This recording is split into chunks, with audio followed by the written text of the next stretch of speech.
कहानी की शुरुआत में हम आसमान में तैरती हुई एक बहुत ही एडवांस सिटी को देखते हैं जो कि मेट्रो सिटी होती है, जिसे धरती से अलग किया गया होता है। इस सिटी में बहुत सारे तरह तरह के रोबोट्स होते हैं जो इंसानों के लिए काम करते हैं, और उन रोबोट्स के लिए एक नियम होता है कि वो किसी भी कीमत पर इंसानों को नुकसान नहीं पहुंचा सकते।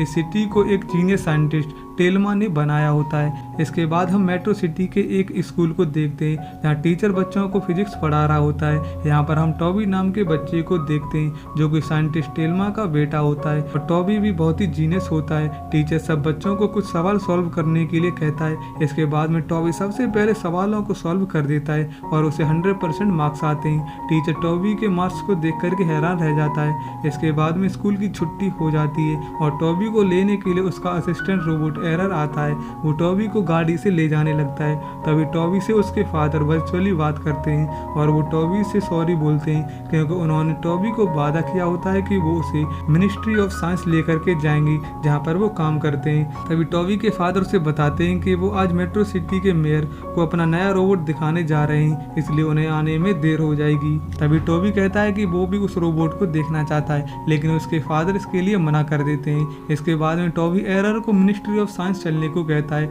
जिस पर एरर मना करने लगता है क्योंकि उससे टॉबी के फादर ने घर जाने के लिए कमांड दी होती है। तभी टॉबी एरर के कंप्यूटर में छेड़खानी कर देता है। इसके बाद एरर गाड़ी को मिनिस्ट्री ऑफ साइंस लेकर चला जाता है। वहाँ पर टॉबी के फादर उसे देख करके बहुत गुस्सा होते हैं, लेकिन मेयर टेल्मा से कहता है कि ये तुम्हारा बेटा है, इसलिए मैं चाहता हूँ कि ये उस रोबोट को देखे और ये बड़ा होकर के तुम्हारी ही तरह एक जीनियस साइंटिस्ट बने। इसके बाद में मेयर टॉबी को रोबोट देखने की इजाजत दे देता है। इसके बाद में हम डॉक्टर एल्फा को देखते हैं जो कि बाकी के साइंटिस्ट को रेड एनर्जी और ब्लू एनर्जी के बारे में बता रहा होता है। वो बताता है कि दोनों एनर्जी हमें एस्ट्रॉयड से मिली है। ब्लू एनर्जी पॉजिटिव एनर्जी होती है जो शांति बनाने के लिए है, जो किसी को नुकसान नहीं पहुंचाती है, लेकिन रेड एनर्जी बहुत ही खतरनाक हो सकती है। तभी मेयर वहां पर आ जाता है और वो दोनों ही एनर्जी को ले लेता है। इसके बाद में डॉक्टर एल्फा और टेल्मा अपना बनाया हुआ रोबोट दिखाते हैं जिसका नाम पीस कीपर होता है। तो वही पीस कीपर को देख करके बहुत ही खुश होता है। तभी मेयर पीस कीपर में रेड एनर्जी डालने को कहता है, लेकिन डॉक्टर एल्फा इसके लिए मना करने लगता है क्योंकि उन्होंने उस एनर्जी को अब तक टेस्ट नहीं किया होता है। लेकिन मेयर बहुत ही लालची होता है क्योंकि वो अगला मेयर बनने के लिए मेट्रो सिटी की तरफ से पृथ्वी के लोगों के साथ में लड़ाई करना चाहता है, जिससे कि उसे खूब सारे वोट्स मिल सके। तभी मेयर खुद से ही पीस कीपर में रेड एनर्जी डाल देता है, जिससे कि वो रोबोट बहुत ही ज़्यादा एग्रेसिव हो जाता है और साथ ही बहुत ही ज़्यादा ताकतवर हो जाता है और वो रोबोट मेयर पर ही अटैक करने के लिए बढ़ने लगता है। तभी टेल्मा रोबोट को एक दरवाजे के पीछे बंद कर देता है, लेकिन गलती से टोबी भी उसी दरवाजे के पीछे बंद हो जाता है। ये देख करके टेल्मा डर जाता है। वो टोबी से कहता है कि वो जल्दी उसे बाहर निकाल लेगा। तभी पीस कीपर उस दरवाजे में छेद कर देता है। वहाँ पर मौजूद आर्मी उस पर गोलियां चलाने लगती है, लेकिन उस पर उसका कोई असर नहीं होता। तभी डॉक्टर एल्फा पीस कीपर में ब्लू एनर्जी का कुछ पार्ट डाल देते हैं, जिससे कि वहाँ पर एक बड़ा ब्लास्ट हो जाता है जिसमें कि पीस कीपर बंद हो जाता है, लेकिन टोबी की मौत हो जाती है। वहाँ पर सिर्फ उसकी टोपी पड़ी होती है। टोबी के मरने से टेल्मा बहुत ही उदास हो जाता है। मेयर टोबी के फादर से माफ़ी मांगता है और वहाँ से चला जाता है। टोबी के फादर को लगने लगता है कि टोबी उसकी वजह से मरा है। अब वो फैसला करते हैं कि वो टोबी का एक रोबोट बनाएंगे और उसमें उसकी सारी यादें डाल देंगे।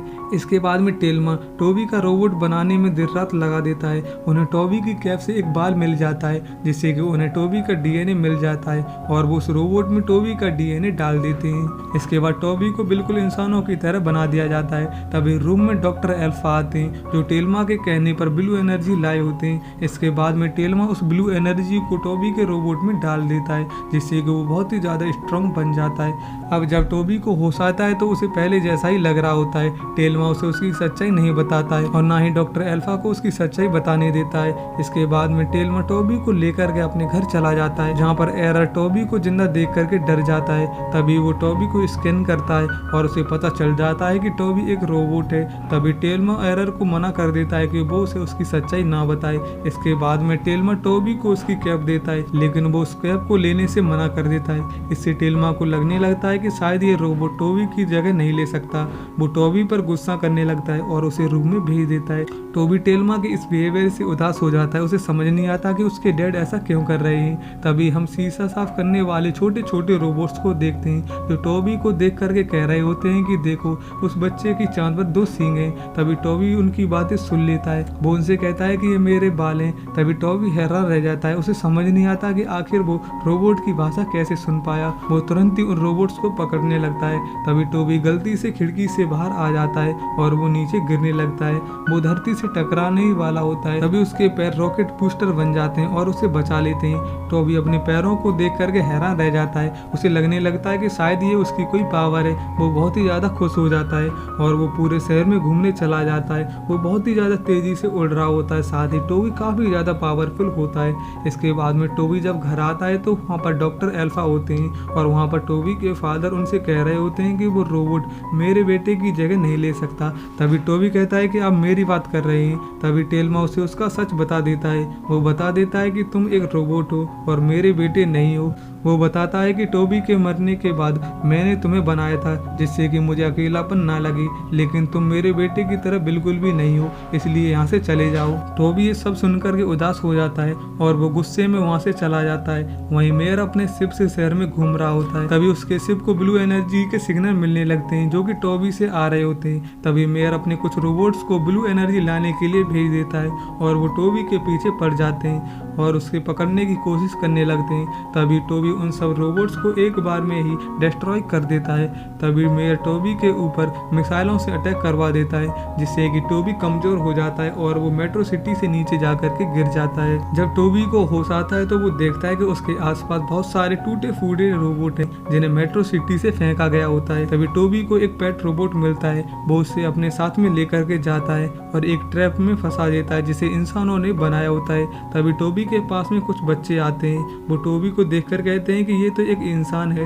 वो अपने पेट रोबोट पर गुस्सा करने लगते हैं। असल में ये बच्चे कचरे में पड़े रोबोट्स को इकट्ठा करने का काम करते हैं। इनमें से एक लड़की मोरा होती है। वो टोबी से पूछती है कि तुम कहाँ से आए हो और तुम्हारा नाम क्या है। टोबी बता देता है कि वो मेट्रो सिटी से आया है, लेकिन वो उन्हें अपना असली नाम नहीं बताता। वो उन्हें अपना नाम एस्ट्रो बताता है। मेट्रो सिटी का नाम सुन करके सब हैरान रह जाते हैं क्योंकि इन सब ने कभी मेट्रो सिटी को नहीं देखा होता है। मोरा कहती है कि मैं भी एक बार मेट्रो सिटी में जाना चाहती हूँ। तभी बाकी के बच्चे उससे पूछते हैं कि तुम यहाँ पर क्यों आए हो। तब टोबी उन्हें बताता है कि वो अनाथ है और उसे सिटी से निकाल दिया है। इसके बाद में मोरा एस्ट्रो यानी कि टोबी को अपने घर लेकर के जाती है जहाँ पर बहुत सारे बच्चे होते हैं और ये सब बच्चे भी अनाथ होते हैं। इसके बाद हम हैक को देखते हैं जो कि एक साइंटिस्ट होता है और इसी के लिए सब बच्चे रोबोट्स के पार्ट इकट्ठा करते हैं, जिससे कि हैंग नए रोबोट्स को बनाता है क्योंकि हैंग को रोबोट्स से बहुत ही ज्यादा प्यार होता है। इसके बाद में हैंग एस्ट्रो को वहीं पर रुकने की इजाजत दे देता है। वो उसे अपने बच्चों की तरह ट्रीट करने लगता है। इससे एस्ट्रो को बहुत ही अच्छा लगता है। अगले दिन एस्ट्रो सब बच्चों के साथ में रोबोट्स के पार्ट लेने के लिए जाता है। तभी वो पेट रोबोट एस्ट्रो से पूछता है कि तुम अपनी असलियत उन्हें क्यों नहीं बता रही, जिस पर एस्ट्रो कहता है कि वो बाद में उन्हें अपना सच बता देगा, लेकिन पहले मैं उन सबसे दोस्ती करना चाहता हूँ। इसके बाद में एस्ट्रो को एक बहुत ही बड़ा रोबोट दिखाई देता है। वो मोरा से कहता है कि हम इस रोबोट को ले चलते हैं, जिस पर मोरा कहती है कि वो बहुत ही ज़्यादा भारी है और बहुत ही ज़्यादा पुराना है, हम उसे नहीं ले जा सकते। इसके बाद में एस्ट्रो उस रोबोट के अंदर जाता है और उस रोबोट का नाम टॉग होता है। वो टॉग को स्कैन करने लगता है और उसे पता चल जाता है कि उसमें क्या खराबी है। इसके बाद में एस्ट्रो उसे ठीक कर देता है। साथ ही अपनी ब्लू एनर्जी का कुछ पार्ट टॉग को भी दे देता है, जिससे कि टॉग सही हो जाता है। वही हम हैंक को देखते हैं जो कि अपने एक रोबोट को रोबोट फाइटिंग के लिए तैयार कर रहा होता है। तभी एस्ट्रो और सभी बच्चे टॉग को लेकर के वहाँ पर आ जाते हैं। हैंक टॉग को देख करके बहुत ही ज़्यादा हैरान रह जाता है क्योंकि वो बहुत ही ज़्यादा बड़ा होता है। तभी मोरा कहती है कि इसे एस्ट्रो ने सही किया है। तभी हैंग उससे पूछता है कि आखिर तुमने कैसे सही कर दिया। तब एस्ट्रो उनसे झूठ बोलता है। वो कहता है कि मैंने इसमें एक लात मारी और ये सही हो गया। तभी हैंग अपने एक डिवाइस से टॉग को चेक करता है और उसे पता चल जाता है कि टॉग के अंदर एक अजीब सी एनर्जी है। तभी हैंग गलती से डिवाइस एस्ट्रो की तरफ कर देता है, जिससे कि हैंग को पता चल जाता है कि एस्ट्रो भी एक रोबोट है, लेकिन वो ये बात किसी को नहीं बताता। इसके बाद में सभी मिलकर के टॉग को साफ करते हैं और उसे एक नया जैसा रोबोट बना देते हैं। अब अगले दिन हैंग टॉग को फाइट के लिए लेकर के जाता है, जहाँ पर रोबोट्स टॉग को देख करके डर जाते हैं और वो फाइट से अपना नाम हटा लेते हैं। तभी एस्ट्रो हैंग से कहता है कि तुम तो रोबोट से से प्यार करते हो तो फिर इन्हें फाइट क्यों करा रहे हो। इस पर हैंक कहता है कि हाँ वो प्यार करता है, लेकिन रोबोट तो इंसानों के लिए ही बने होते हैं। तभी हैंक एस्ट्रो को एक डिवाइस से शॉक देता है और उसे बेहोश कर देता है। ये देख करके बच्चे डर जाते हैं। मोरा हैंक से पूछते हैं कि आपने ऐसा क्यों किया। तब हैंक उन्हें बता देता है कि एस्ट्रो एक बहुत ही एडवांस रोबोट है जो इंसानों की तरह दिखाई देता है। ये सुनकर के मोरा हैरान रह जाती है। अब जब एस्ट्रो को होश आता है तो वो स्टेडियम में होता है। तभी हैंक सबसे कहता है कि ये एक मेट्रो सिटी का रोबोट है और ये हमारा दुश्मन है, इसलिए हमारे बेहतरीन रोबोट्स इससे लड़ाई करेंगे और वो इसे कुचल करके मार देंगे। लेकिन एस्ट्रो रोबोट से लड़ने से मना कर देता है क्योंकि वो रोबोट से नहीं लड़ना चाहता। तभी एस्ट्रो मोरा को देखता है जो कि उस पर गुस्सा होती है क्योंकि एस्ट्रो ने उससे अपनी सच्चाई छिपाई होती है। इसके बाद में एक एक करके रोबोट्स एस्ट्रो पर अटैक करने लगते हैं। एस्ट्रो ने समझाने की कोशिश करता है कि हम रोबोट्स हैं और हमें आपस में नहीं लड़ना चाहिए, लेकिन वो रोबोट्स नहीं मानते हैं। इसके बाद में एस्ट्रो उन्हें एक एक करके हरा देता है। तभी हैंक टोक को लड़ने के लिए बुला लेता है, लेकिन एस्ट्रो उससे नहीं लड़ना चाहता क्योंकि एस्ट्रो ने टोक को ही सही किया होता है। लेकिन हैंक टोक को एस्ट्रो को खत्म करने का आदेश दे देता है, लेकिन टोक ऐसा करने से मना कर देता है और वो उल्टा हैंक को ही मारने के लिए बढ़ने लगता है। लेकिन तभी एस्ट्रो आकर के हैंक को बचा लेता है। ये देख करके हैंक हैरान रह जाता है। वो एस्ट्रो से कहता है कि आखिर तुम कैसे रोबोट हो जो अपने दुश्मन को भी बचाते हो। तभी वहाँ पर मेयर का शिप आ जाता है और वो सबसे कहता है कि ये रोबोट हमारा है और इसका नाम टोबी है। इसके बाद मेयर टोबी को पकड़ कर ले जाता है और उसे उसके डैड के पास ले जाता है और उनसे कहता है कि तुम टोबी के अंदर से ब्लू एनर्जी निकाल लो।